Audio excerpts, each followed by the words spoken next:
Pilipinas. Anong ginagawa mo dito? Bakit hindi ka pa umuwi sa Pilipinas? Sinasabi ko sa kanya, inaayos ko lang yung sistema dito at pagkatapos inaantay ko yung mga kapatid ko na pumunta dito. At sinabi niya, ito din, may patama din or diretso din, bullseye din sa edukasyon. Sabi niya, sabihan mo si Paulo na okay lang ako.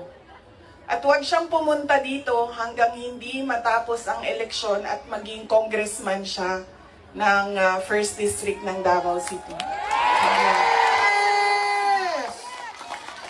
At sabi niya, sabihin mo kay Baste, hindi siya pwedeng pumunta dito hanggang hindi matapos at ma-elect siyang Vice Mayor ng Davao City.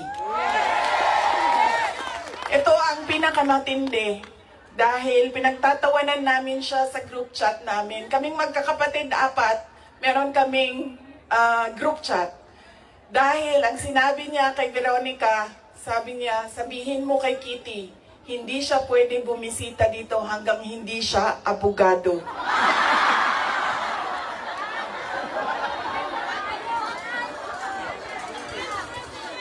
Sabi ni Kitty, grabe ang overacting ni Papa. So, ibig sabihin ba, mga 5 years. She has 5 years until she becomes a lawyer. Na meron pa akong 5 taon na bago ako makabisita. Ganon siya ka